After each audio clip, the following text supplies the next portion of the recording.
Hello, welcome to the Ancient Foundation Bible Fellowship. My name is Shannon, and along with my wife Lyndall, we are part of the Ancient Foundation Bible Fellowship who meet in Port Macquarie, New South Wales, Australia. So as our name suggests, we are a fellowship who have decided to go back to the ancient foundations of our faith and build our house on the rock, which we believe is to be Yeshua HaMashiach, Yeshua our Messiah. In these shows, if you're new to us and you haven't joined us before, in these shows we'll be discussing a wide variety of topics with a focus on the Hebrew language and culture, as it is in my opinion that these are the context our Bibles were written in. So I believe that we should try and understand the Hebrew language and culture when we read our Bibles. Trust me, it will change your life when you take this approach. So with that being said, today I'm going to do something a little different. I haven't done previously on any shows that I've done before.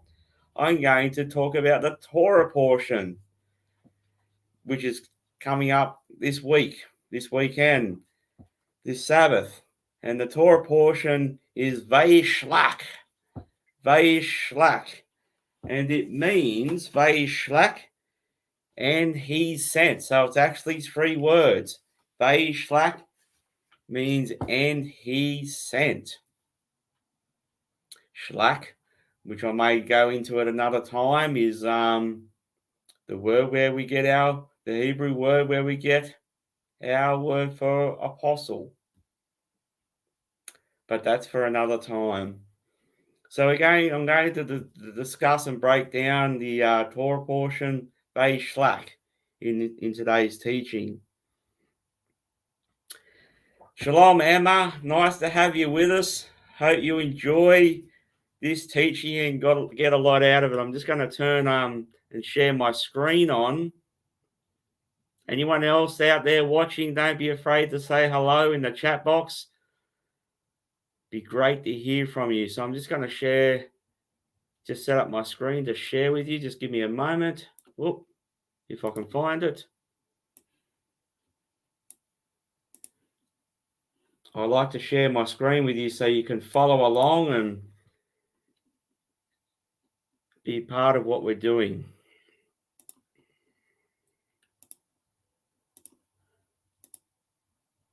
Rightio. There we go. So in this week's Torah portion, we can learn a lot from Jacob's experiences. In the last week's reading, we read that because of his falling out of the two brothers, Jacob and Esau, Jacob flees to Laban, to the house of his mother's father. On the way, he stops to rest and has an encounter with Yahweh, and he named that place Bethel, or house of God. Because of this encounter that he had, remember the dream with the angels ascending and descending on the ladder? Because of this encounter that he had, Jacob made a vow. So let's have a look at our screens. Just bear with me.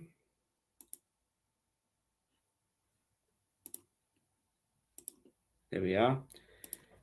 Our first verse or passage today is from Genesis 28, verses 20 to 22.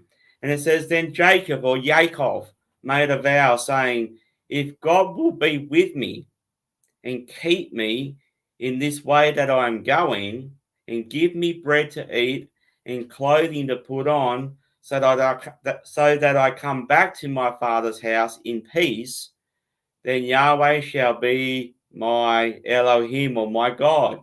And this stone which I have set as a pillar shall be God's house. and of all that ye give me, I will surely give a tenth to you. So there's a lot just in this couple of verses here. You know, the pillar that he set up was the one, that the rock that he had his head on when he fell asleep and had that vision, that dream. And he said that if you bring me back to this place, you will be my God, and I will surely tithe or give you a tenth of all. So this particular passage marks out the start of a big portion of Jacob's life.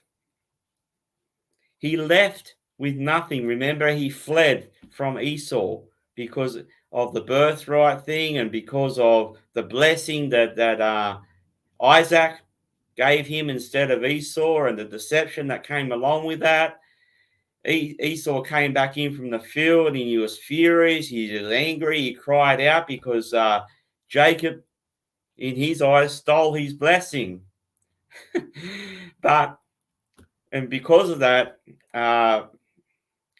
Rebekah, his mother, told him to flee to Laban, to the house of Laban, and find a wife. And because Esau had other wives from other nations, and they were a burden on Rebekah and Isaac. So this portion, this whole thing starts a big portion of Jacob's life.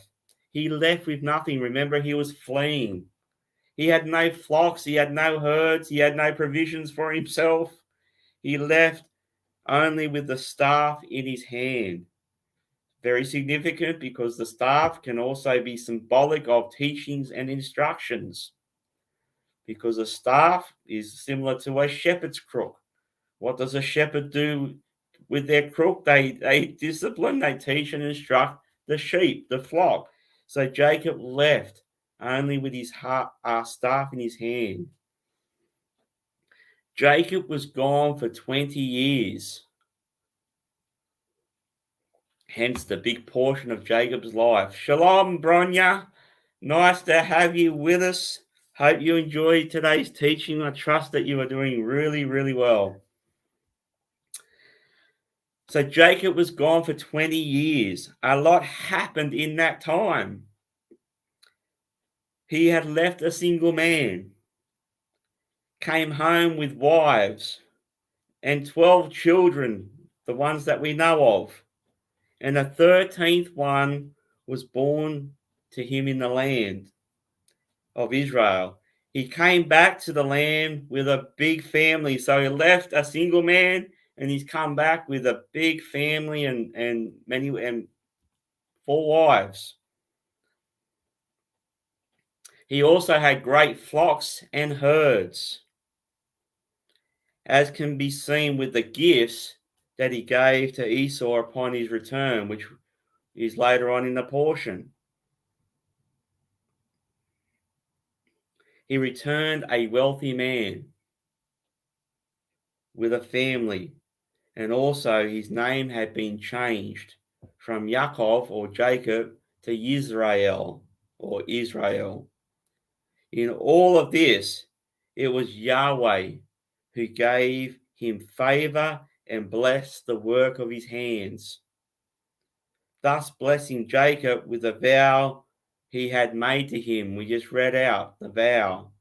If you will be with me and keep me in the way that I'm going, and give me bread to eat and clothing to put on, that I may come back in peace. So Yahweh honored the vow that Jacob declared to him. Yahweh blessed him, and Jacob did not do any of this on his own. It was purely by the provision and leading of Yahweh that Jacob attained and became who he was. Upon his return, he entered back at Bethel, to this very place where he set up the pillar and made this vow. He ended up back at Bethel, to the very place he set up the pillar, thus coming full circle. He came back to where he started. We need to consider that just as much that had happened in Jacob's life for that 20-year period, so it was also with Esau. A lot happened in Esau's life as well. He also left his parents' house and was building his own place. And we will learn the different outcomes of these two men. We don't tend to think of these things with Esau, but he was also gone for a period of time, was building his own house and his own ways. Esau had also built a name. He had an army, which we're going to see. He was still that warrior man of the field. Remember, Esau was a man of the field, which was in the last portion. And if you want to learn a little bit more about that, you can go to our website, which I'll just quickly bring up here on the bottom of the screen, if I can find it. There it is. ancientfoundationbiblefellowship.com. And I have a teaching on there called Jacob and Esau, the Two Paths.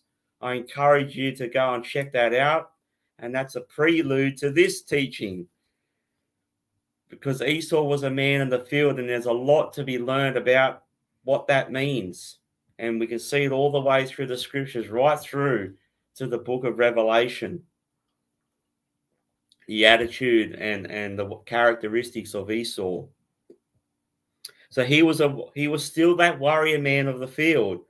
We know he built a people around him, and he had his own country, which was called Edom. At the end of the Torah portion of Genesis 36, it is dedicated, the whole chapter is dedicated to Esau and his descendants, describing and explaining his line, if you will. These peoples lived and behaved differently from Jacob's people.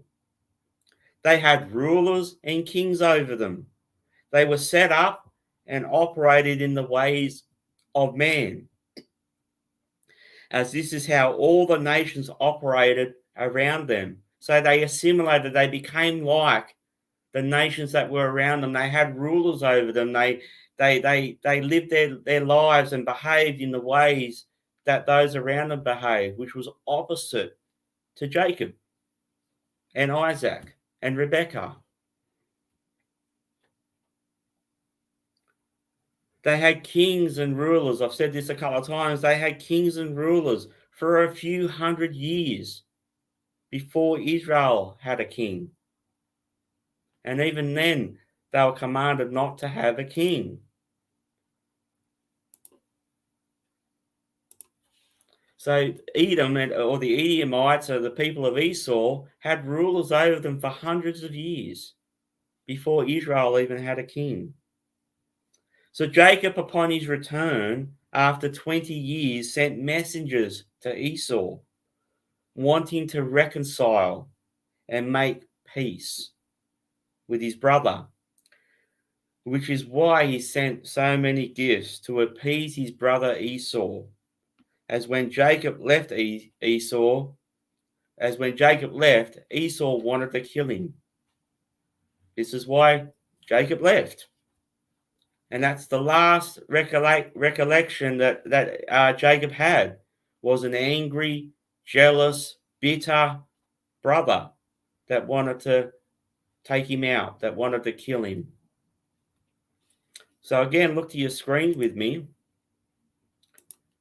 to Genesis 32, 6-7. And it says, Then the messengers returned to Jacob, saying, We came to your brother Esau, and he also is coming to meet you, and 400 men are with him.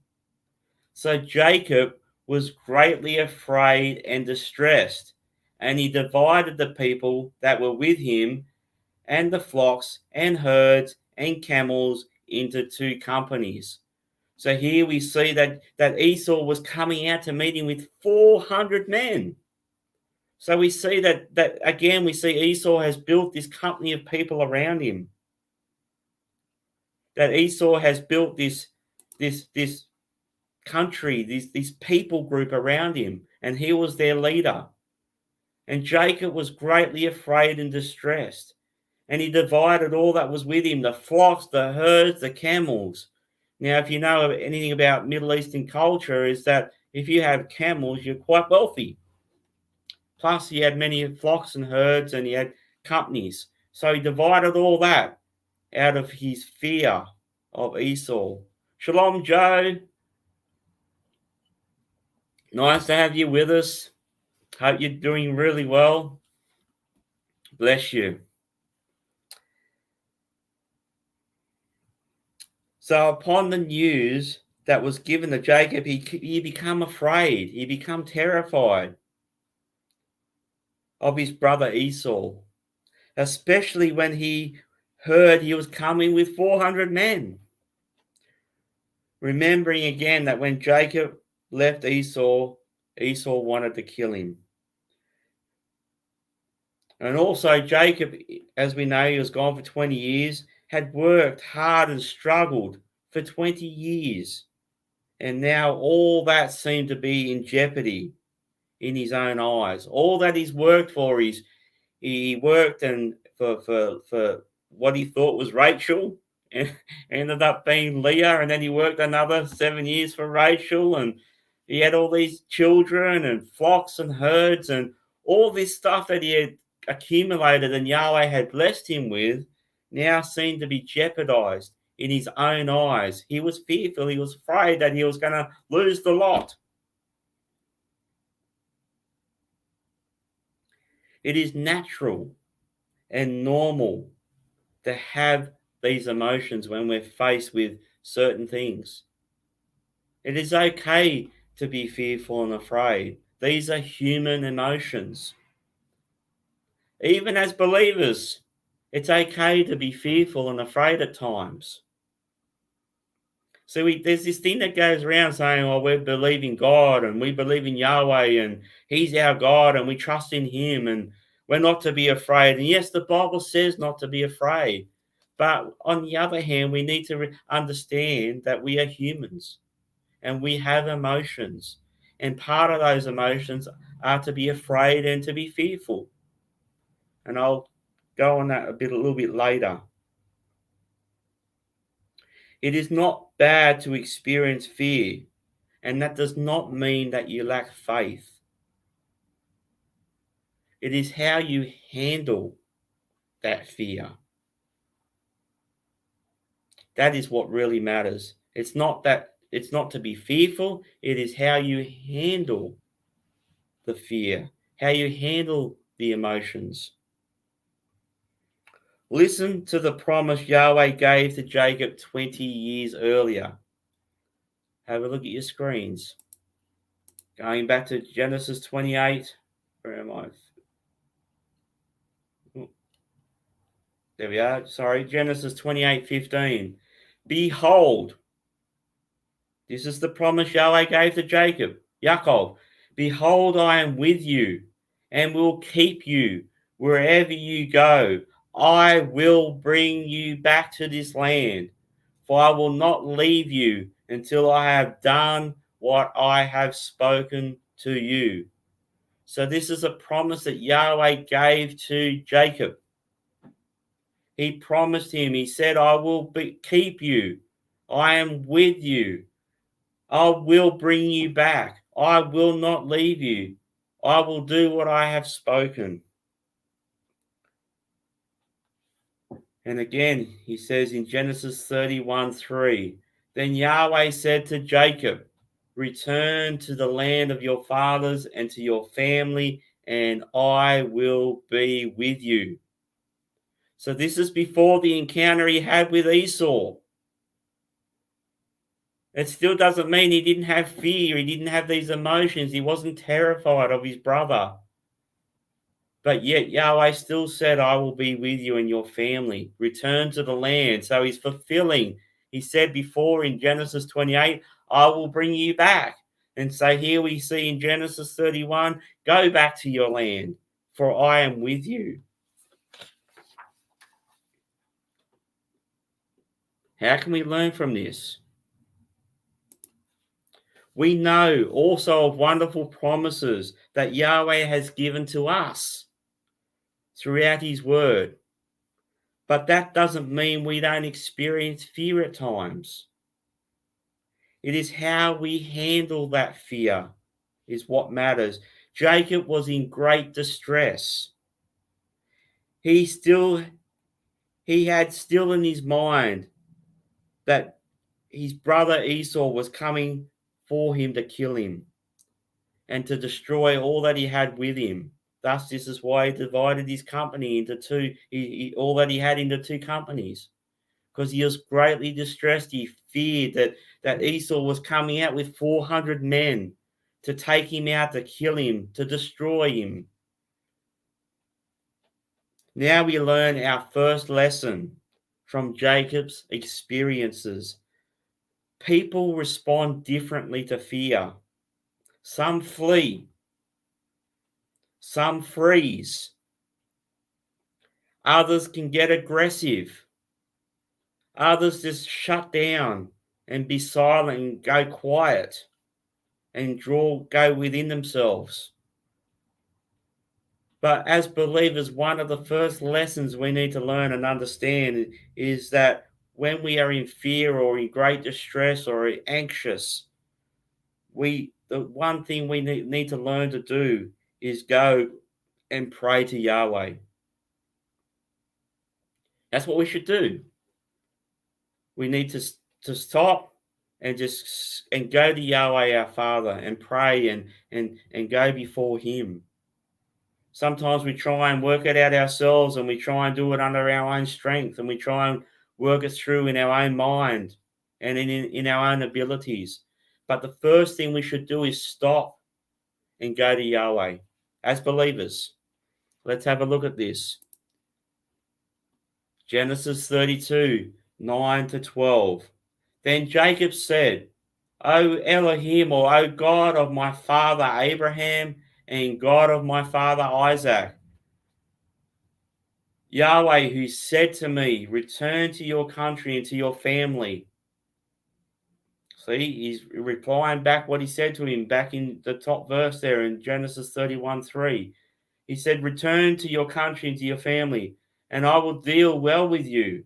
Verse 10, I am not worthy of the least of all the mercies and of all the truth which you have shown your servant. For I have crossed over this Jordan with my staff, and now I have become two companies. Deliver me, I pray, from the hand of my brother, from the hand of Esau, for I fear him, lest he come and attack me and the mother with the children. For you said, I will surely treat you well and make your descendants as the sand of the sea, which cannot be numbered for multitude. So here we see Jacob praying, conversing, speaking to Yahweh, reciting back to him his promises and his declarations that he was going to be with him and protect him and bring him back to the land in peace. And yet he was still afraid. He was still fearful. He still was in great distress, but he went to Yahweh in prayer and was conversing with him and saying, well, Yahweh, your word said this. You declared this to me. There's nothing wrong with having a relationship with Yahweh like that. Speaking his word back to him, saying, Yahweh, you promised in your word that you would do this. This is what Yahweh wants you to do, because this builds faith and hope within you. Jacob, he was helpless. He had his brother with 400 men coming to him. It was only him and him alone, Jacob. It was only him, his wives, and children. In Jacob's eyes, it wasn't looking good. It wasn't looking promising. He was on his own. He had children. He had wives. He didn't have 400 men. He just had his family. He reminded Yahweh of his words and his promises. There is absolutely nothing wrong with doing that. I think it helps build faith in you at these particular times. He was in a position and situation there where there was nothing he could do except to call on the name of Yahweh. That's all he could do. I just want to share a personal experience from me and my wife, Lyndall. At the beginning, when we started this Hebraic walk many years ago, we owned a pizza shop. And we were an independent business at the time. And we live in a small country town here in New South Wales. And we had the world's biggest pizza chain threatening us. And most of us would know who that is. And in Australia, as well as in America, would be called Domino's. And we had the world's biggest pizza chain threatening us and causing us to be in great distress, threatening to close us down and open in opposition to us, and was like Esau.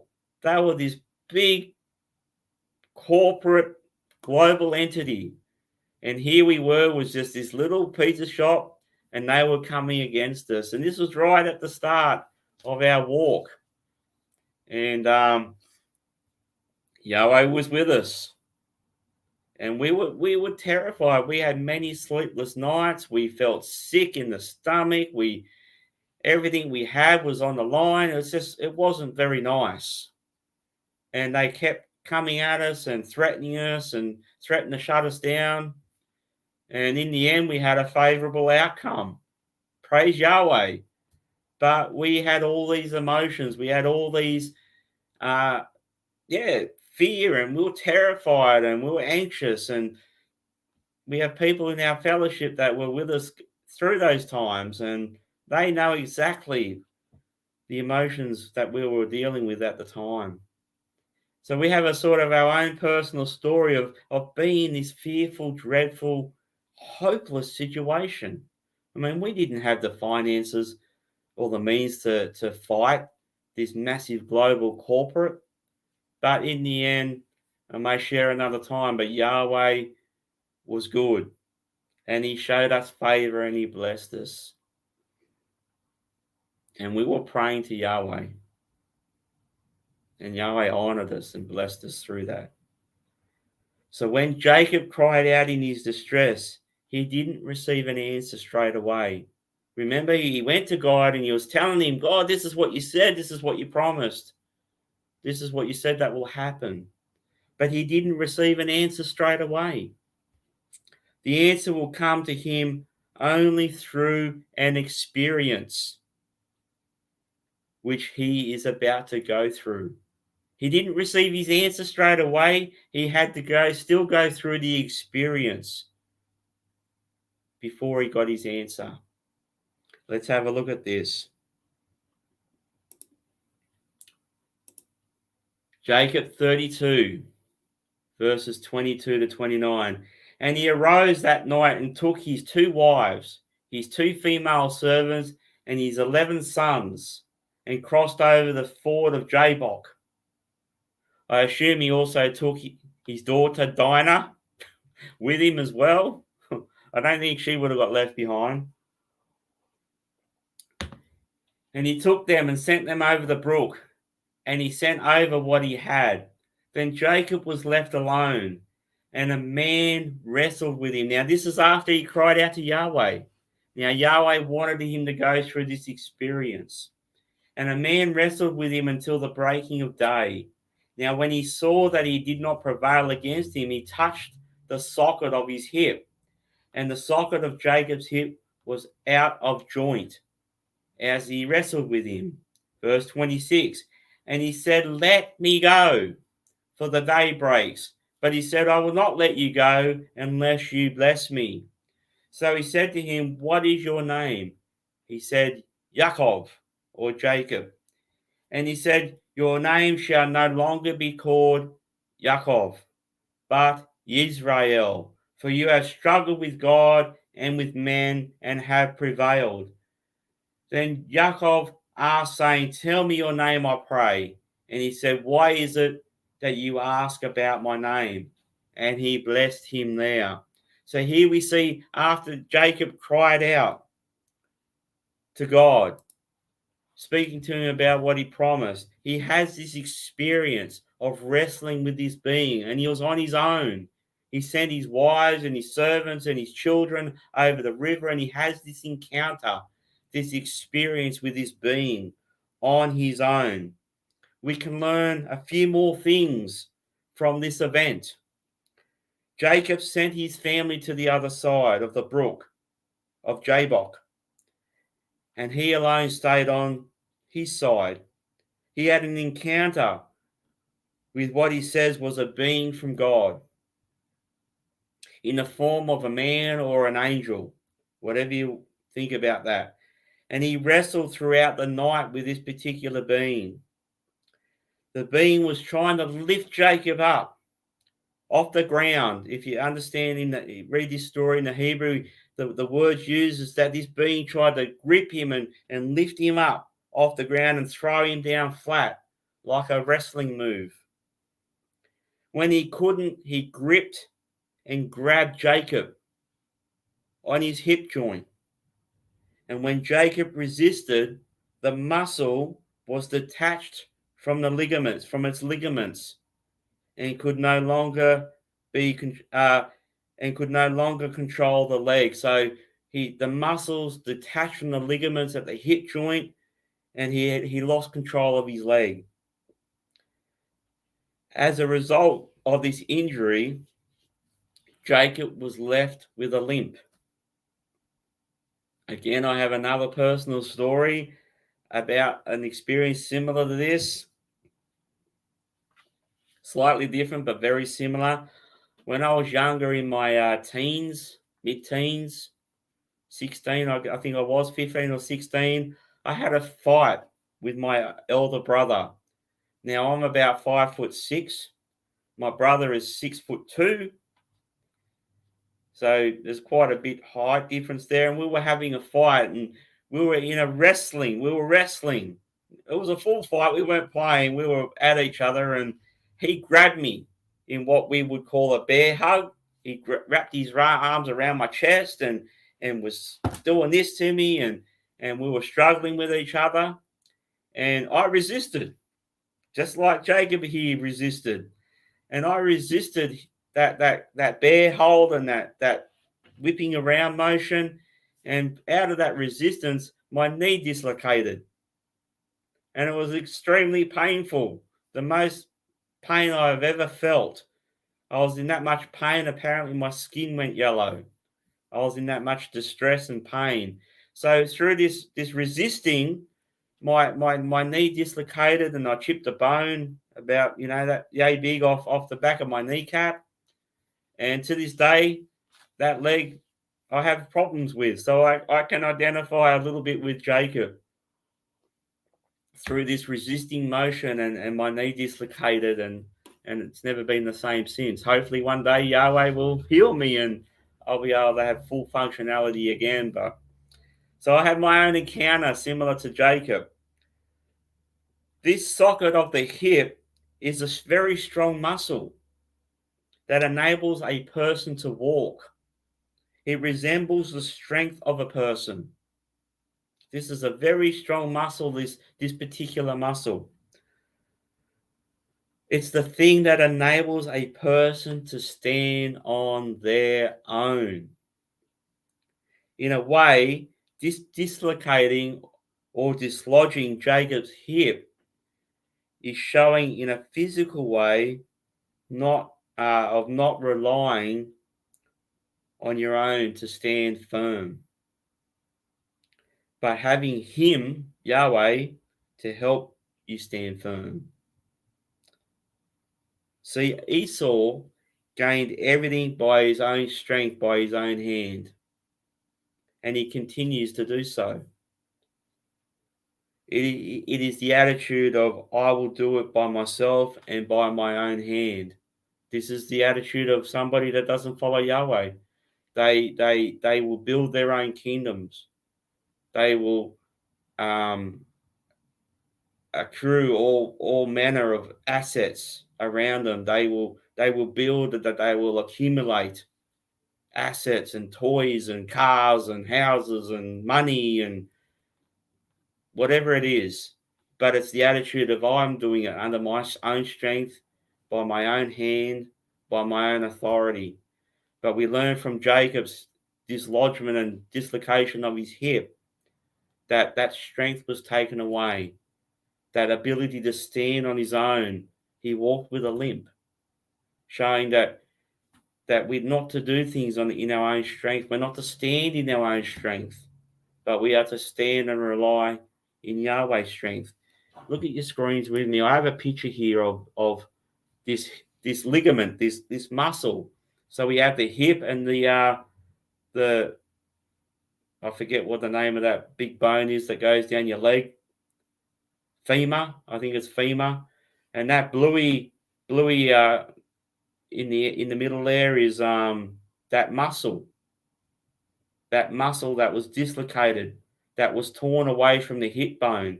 So you can imagine that muscle there torn away from these ligaments, which are in red, would be extremely painful, and you could see how this would cause one to be limp. That particular muscle there is very strong, and it's what causes one to stand upright and straight and to be able to walk in their own strength. So that was the muscle that was dislocated in Jacob. Just thought that you might be interested in having a look at that.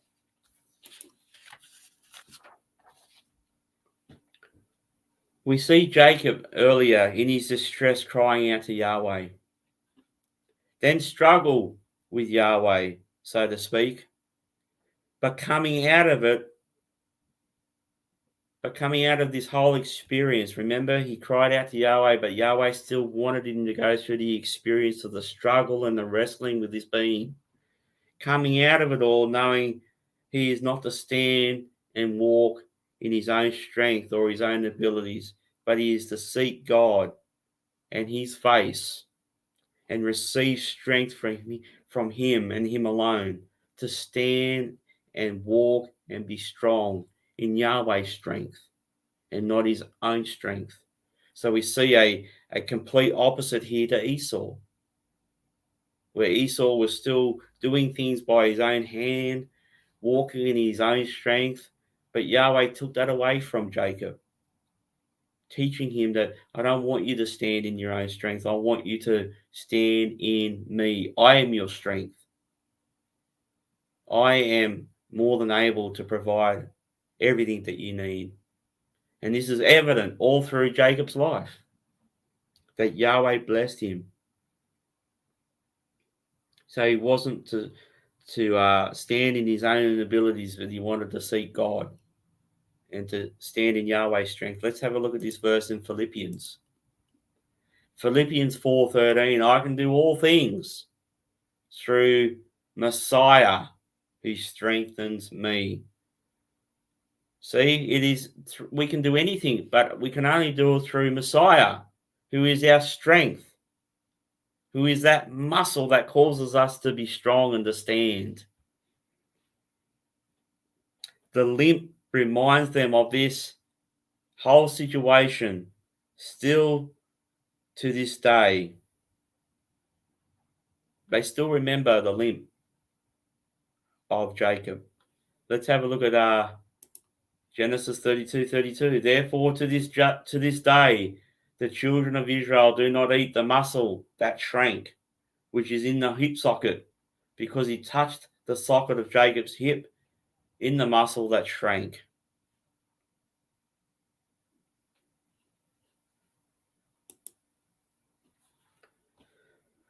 Through all of this, remember, he went through this experience after crying out to Yahweh. Through all this, he came out and received a blessing.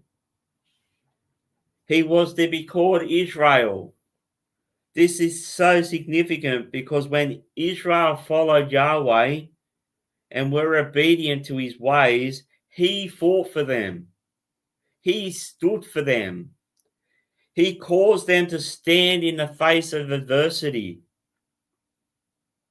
We can all be encouraged by this, and he can and will do the same for those who are called by his name. And I believe moving forward into the future, whatever plays out, we need to remain in his name. We too learn from the muscle and the sinew that was dislocated. Our flesh is weak and cannot help us. We need to stand in him and in him alone. So that muscle also represents the flesh. The flesh is weak. It can be dislocated. It can be dismembered. It can let you down. We need to find our strength in Yahweh and in him alone. And his Holy Spirit, his Ruach HaKodesh, is where we get that strength to stand in him and not in the flesh, not in our own strength. Again, in Genesis 33, 3-5. Then he crossed over before them and bowed himself to the ground 7 times until he came near to his brother. So Jacob's had this experience now, and he's got this limp. And now he's crossed over and he's come near to his brother Esau. And then it says in verse 4, but Esau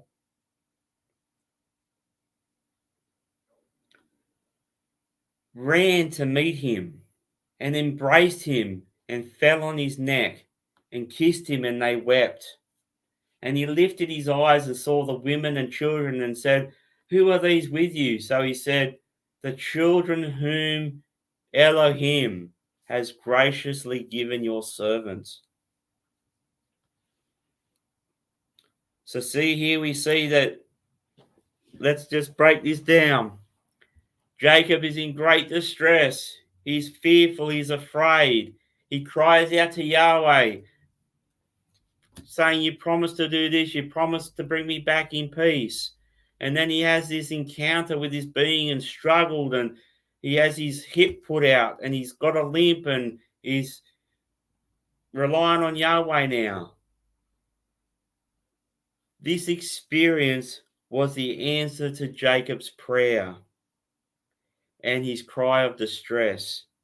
He had a favorable outcome, and what he feared did not happen.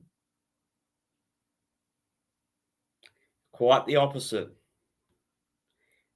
He may have even thought Esau had changed, but as we know, because we've got the whole book, he didn't.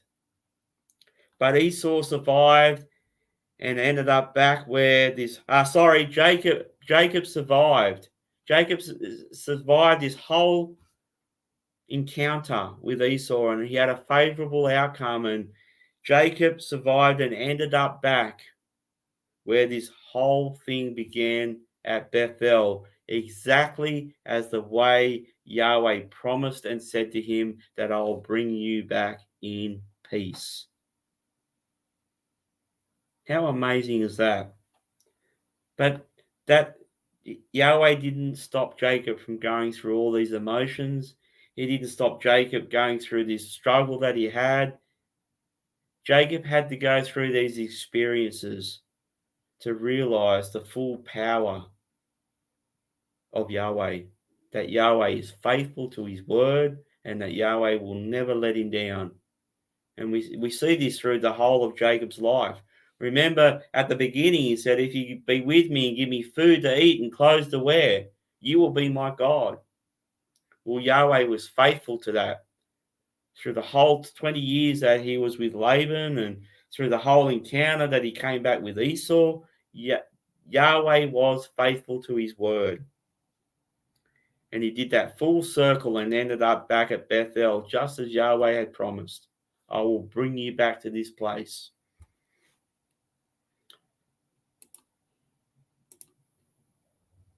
Genesis 35, 6-7.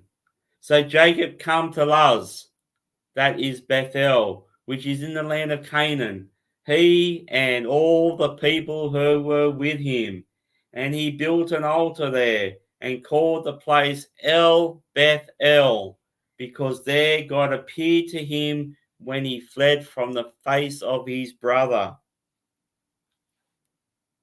Now this place was called El Bethel, which means God of the house of God.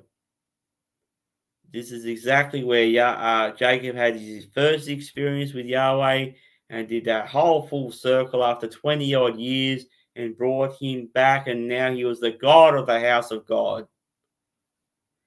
became the God of Jacob.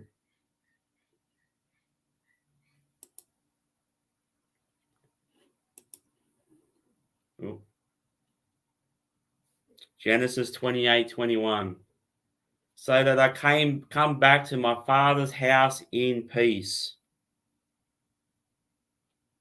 Then Yahweh shall be my God.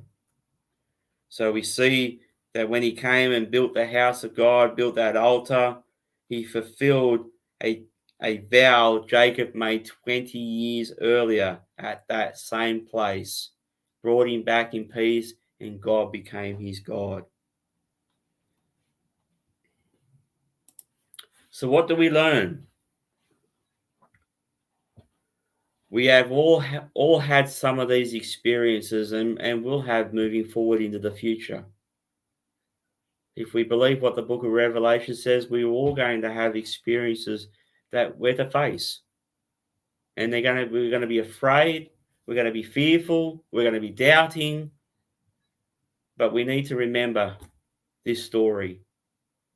We're not to stand in our own strength, but we need to go and pray and put Yahweh first. So we've all had some of these experiences already. I've shared with you some of mine. I'm sure some of you listening have experiences where you were terrified and all you knew to do was to call out to Yahweh and pray to him. We have had our Esau times when we have been afraid and even terrified. We should always, as believers, cry out to Yahweh and to communicate with him. These are lessons we need to learn. We should always cry out to Yahweh and pray to him. We all worry at times. We all have times of distress. We have times of uncertainty, doubt, and also despair. Again, we should go to our Abba Father who knows all before we even ask. So Yahweh knows. Yahweh knows that you're in despair. Yahweh knows that you're fearful. Yahweh knows that you have doubts. Yahweh knows that you lack faith at times. Yahweh knows before you even ask.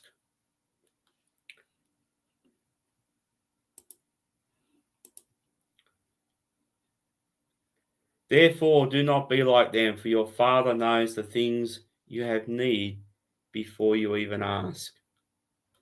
See, I'll just go back to this last slide. This is what we need to do.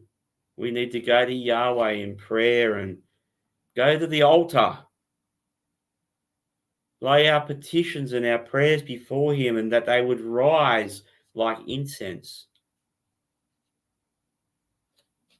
Beautiful picture of what we should do is go to Yahweh and praise him and glorify him and petition him and let him know where we're at.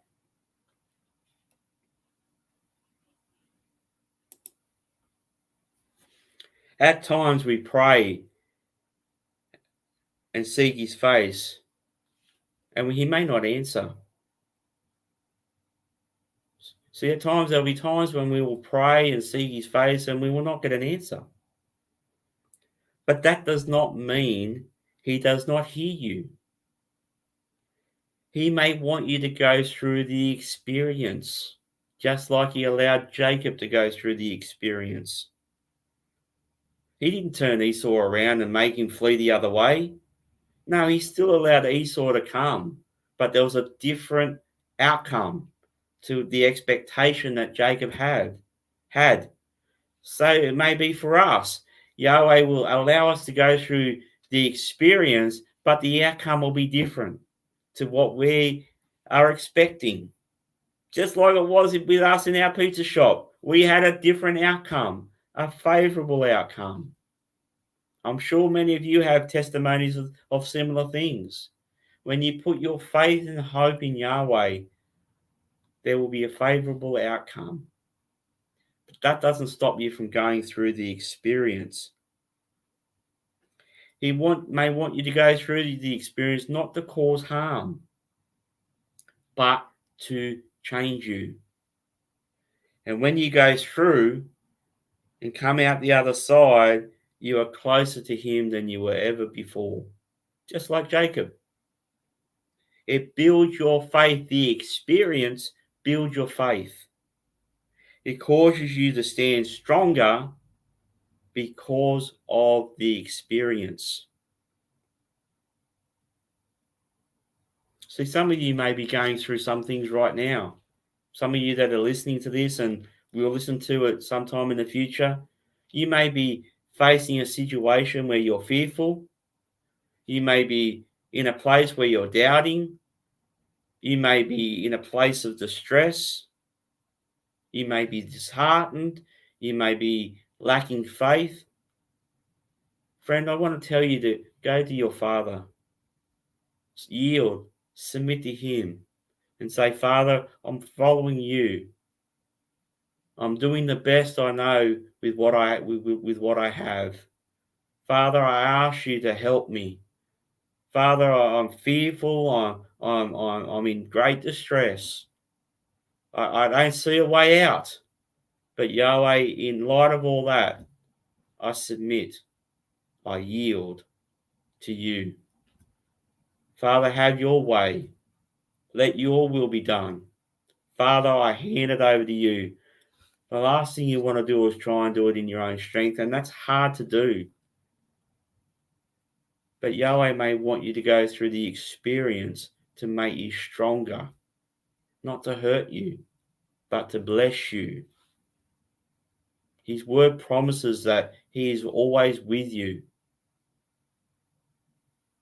Just trust in Him. Hold on to Him and don't let go. Even if you don't get an answer, He is faithful and true to those who are called by His name. And finally, we are not to stand and walk in our own flesh, but in Him. We remember who we are and who He is. You and I, as believers in Messiah Yeshua and as Yahweh as our God, we stand now in His strength and not our own. I don't know about you, but if that causes me to walk with a limp, I'm happy to walk with a limp. As long as Yahweh is my support, as long as Yahweh is my strength, who can harm me? There's many instances through the Bible where the odds were insurmountable. There's many times throughout the history of Israel where the odds were insurmountable, that it seemed hopeless.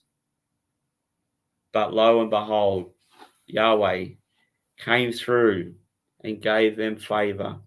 Friend, if you're struggling right now, I pray that these words would be of encouragement to you. Stand in Him. Submit to Him. Yield to Him. And wait. Wait for the outcome. He wants to build you. He wants to make you strong. And then who knows, sometime in the future, you may be able to be a blessing and a ministry to somebody else that's going through a hard time. Why? Because you've gone through the experience. You've got the runs on the board. You can empathize with that person. You can stand with that person because you've gone through it yourself. Well, I hope this has been a blessing to you, an encouragement to you, and in some way I pray, I really do, that this helps you draw closer to Yahweh. I encourage you, as you read the Torah portions through the week, to meditate on these things and go before Yahweh and asking Him to build your faith and cause you to be strong, cause you to stand in the face of adversity. So with that being said,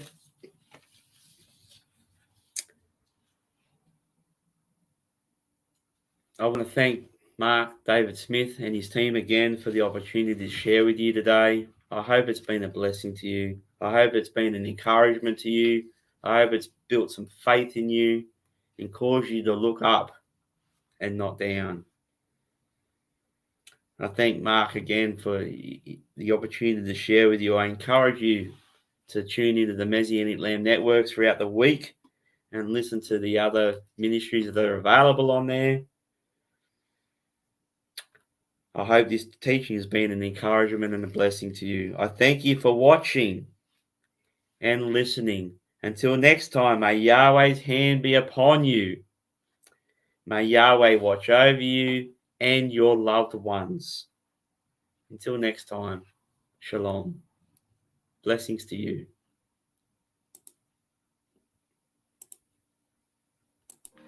We are richly blessed to bring you what we believe is the fullest, most diverse, yet up-to-date progressive teachings, discussion, and prayer programming you can find anywhere on this planet.